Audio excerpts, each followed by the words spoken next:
Assalamualaikum warahmatullahi wabarakatuh. Bismillahirrahmanirrahim. Allahumma sholli ala Muhammad wa ala ali Muhammad. Jumpa lagi teman-teman semuanya dengan Ubay Channel. Oke teman-teman, kali ini saya akan berbagi informasi tentang apakah ada TMS dalam pemberkasan CPNS. Oke teman-teman, sebelum menjawab silahkan teman-teman klik tombol subscribe ya. Jangan lupa ini klik tombol subscribe. Bantu saya agar semakin semangat untuk mengembangkan channel ini dengan berbagi informasi-informasi ke depannya insya Allah. Oke teman-teman, kali ini saya akan membahas ini. Dan ingat, ini bukan untuk menakut-nakuti, tapi untuk mewanti-wanti atau buat teman-teman agar waspada, jangan menyepelekan proses sehingga nantinya akan hasilnya tidak di luar dari harapan. Oke, ini berangkat dari tweet BKN teman-teman. Di tanggal 30 Oktober BKN menuliskan, ini teman-teman bisa dibaca. Mimin harap pelamar CPNS BKN baca surat pengumuman kelulusan dengan baik. Maksudnya ini kan BKN juga membuat formasi ya, menerima formasi CPNS. Tapi ini juga wanti-wanti atau perhatian buat semuanya. Mulai dari poin 1 sampai seterusnya. Jangan sampai perjuangan 2 tahun gagal karena kurang membaca, cermati, pahami, dan laksanakan. Ya, maksud dari sini adalah setiap instansi kan sudah mengeluarkan pengumuman teman-teman ya. Teman-teman, saya harapkan dan ini udah jadi perintah dari BKN, baca seksama ya, jangan sampai salah ya, jangan sampai perjuangan 2 tahun itu sia-sia ya. Nah, 31 Oktober BKN juga membuat tweet, verifikasi administrasi merupakan in charge instansi ya. Ini sepenuhnya instansi yang berwenang karena prinsipnya masing-masing instansi yang screening pelamar calon pegawainya di awal ya dulu ya. Namun saat pengusulan NIP, tim verifikator BKN akan mengecek kesesuaian data pelamar dengan syarat atau formasi yang dilamar. Jika tidak sesuai tentu jadi TMS. Oke teman-teman, jadi masih ada peluang untuk TMS teman-teman ya, atau tidak memenuhi syarat atau gagal. Jadi jangan berpuas dulu dalam pemberkasan teman-teman ya. Saya pesan tetap semangat ya, tetap semangat guys. Jangan lupa selalu libatin Allah agar semuanya mudah dan berkah oke teman-teman. Nah sekarang saya akan membahas bagaimana TMS itu dalam pemberkasan. Oke, sebelumnya saya menjelaskan sedikit tentang alur pengangkatan menjadi CPNS teman-teman. Ini saya bukan asumsi ini ya, tapi ini sesuai dengan regulasi yang ada, yaitu peraturan BKN nomor 14 tahun 2018 tentang petunjuk teknis pengadaan pegawai negeri sipil. Teman-teman bisa cari di Google, download silahkan. Namun di sini saya tidak menjelaskan semuanya, secara ringkas saja ya teman-teman. Jadi ada 7 alur dalam pengangkatan menjadi CPNS. Yang pertama adalah pemanggilan. Pemanggilan ini adalah proses setelah teman-teman menerima hasil seleksi akhir, yaitu setelah SKD, SKB, dan pengumuman hasil integrasi sudah ada pengumumannya. Nah ini pemanggilan, itu sudah diumumkan. Pemanggilan ini adalah pengumuman tentang keberhasilan siapa saja yang berhasil dalam seleksi tes CPNS itu dan dipublikasikan lewat media, entah itu website ya, surat kabar dan lain sebagainya. Nah setelah itu pengumuman ini dilakukan oleh PPK atau pembina PPK ya, pejabat pembina kepegawaian ya. Nah yang kedua, persyaratan administrasi. Artinya apa? PPK atau pejabat pembina kepegawaian dalam hal ini bisa dikatakan Panselda ya. Ini membuat atau mengumumkan persyaratan dalam administrasi teman-teman ya. Mengumumkan. Terus yang ketiga, lalu memeriksa kelengkapannya. Ya, itu kemarin sudah ya.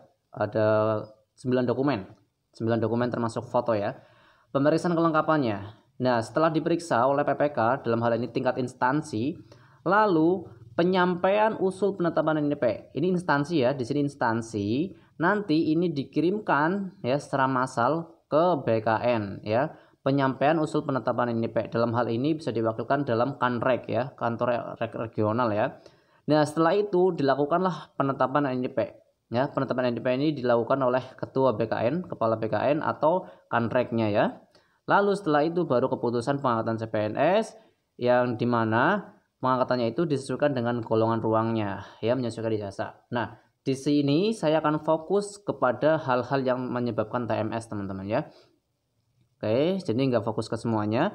Oke, di sini teman-teman di pemeriksaan kelengkapan ya, ini pemeriksaan kelengkapan di poin ketiga ini Ini dilakukan oleh PPK ya teman-teman, atau instansinya. Jadi instansi itu nanti menycreening, instansi cek dokumen, cek berkas, nanti BKN juga cek berkas lagi. Jadi ada 2 pengecekan teman-teman ya.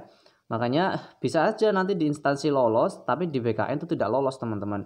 Nah, sedangkan yang menentukan NIP dapat NIP atau tidak itu BKN teman-teman ya, bukan instansi ya. Nah, makanya kita selalu melibatkan Allah teman-teman agar semuanya berjalan lancar. Oke, yang ketiga pemeriksaan kelengkapan. Pemisahan berkas, ini secara ringkas ya. Pemisahan berkas persyaratan administrasi yang memenuhi syarat dan yang tidak memenuhi syarat, serta berkas yang belum lengkap diberi tanda atau kode yang berbeda dengan ketentuan. Ini adalah regulasi tentang pemberkasan offline teman-teman ya. Namun tidak akan beda jauh dengan pemberkasan online ya. Karena sejatinya pemberkasan online itu nanti datanya yang menerima awalnya adalah BKD atau instansinya gitu ya. Nanti baru disampaikan ke PKN. Yang nomor 1, berkas lamaran yang memenuhi persyaratan administrasi disiapkan sebagai bahan penyampaian usulan penetapan NIP. Ya, disampaikan langsung. Ini artinya clear ya. Nomor 1 clear. Ini yang normal gitu ya. Yang kedua, berkas lamaran yang bahannya belum lengkap dimintakan kelengkapan administrasi yang belum terpenuhi tersebut kepada yang bersangkutan dengan disertai batas waktu yang ditentukan. Jadi dari PPK atau instansi itu masih memberikan kesempatan kepada peserta yang belum lengkap, namun dikasih waktu tertentu.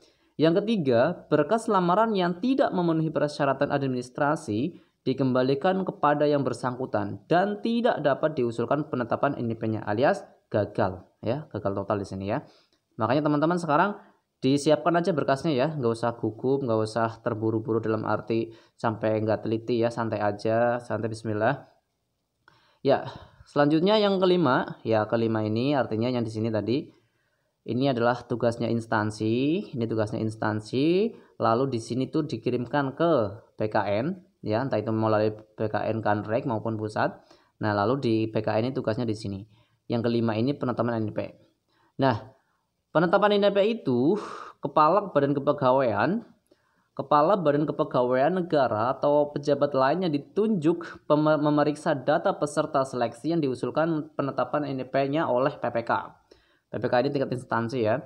Jadi nanti PKN itu mengecek entah itu mengenai data personal dari peserta maupun administrasi persyaratannya. Ya, seperti data tentang SKD-nya ya, data-data SKD-nya, SKB-nya, sampai masalah berkas-berkas yang dikirimkan seperti SKCK ya, surat sehat dan sebagainya. Nah, yang kedua, penetapan NIP dilakukan melalui pemeriksaan dan penelitian terhadap persyaratan dan kelengkapan administrasinya seperti tadi ya. Yang ketiga, pemeriksaan persyaratan dan kelengkapan administrasi. Jadi ada beberapa tahap teman-teman ya. Nah, setelah tahap ini dilakukan oleh kepala BKN atau pejabat yang ditunjuk, maka finalnya itu adalah nih teman-teman. Ini yang menjadi poin pembahasan dari video ini teman-teman. Hasil pemeriksaan dan penelitian terhadap usul penetapan NIP dari instansi pusat dan daerah dapat dikelompokkan sebagai berikut. 1. Usul penetapan NIP yang memenuhi syarat atau MS ditetapkan NIP-nya. Alias kalau poin 1 ini berkas-berkasnya itu lulus ya. Lulus maka langsung mendapatkan ACC dari BKN, mendapatkan NIP-nya dengan predikat MS memenuhi syarat. Yang kedua, usul penetapan NIP yang bahannya tidak lengkap atau BTL dikembalikan dengan surat pemberitahuan ke instansi yang bersangkutan untuk dilengkapi ya. Masih ada kesempatan nih teman-teman ya. Jadi nanti PPK atau instansi itu mempunyai koordinasi dengan BKN, dalam hal ini mungkin Kanrek ya, regionalnya, itu masih dikasih kesempatan, oh orang ini masih kurang ini atau gimana gitu ya, diberi kesempatan gitu ya.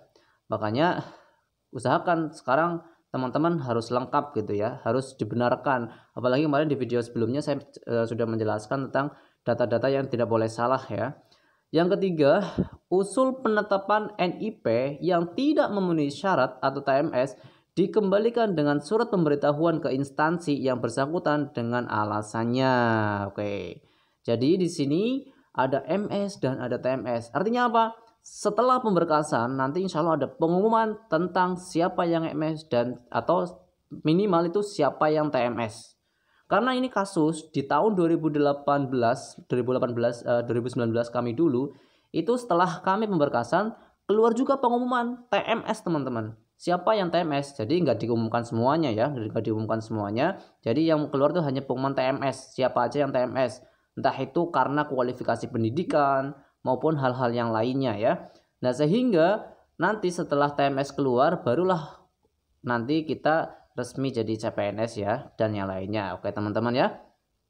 Oke teman-teman, sekian, thank you so much atas perhatiannya dan mohon maaf ini di sini saya bukan menakut-nakuti, tapi saya di sini untuk mengajak teman-teman semuanya. Yang pertama adalah marilah kita melibatkan Allah agar Allah memberikan kemudahan, kelancaran dalam urusan kita di dunia maupun di akhirat. Yang kedua agar kita teliti dalam melakukan dokumen ini ya. Oke teman-teman, semangat. Wassalamualaikum warahmatullahi wabarakatuh. Bila ada kesalahan silakan dikoreksi di kolom komentar.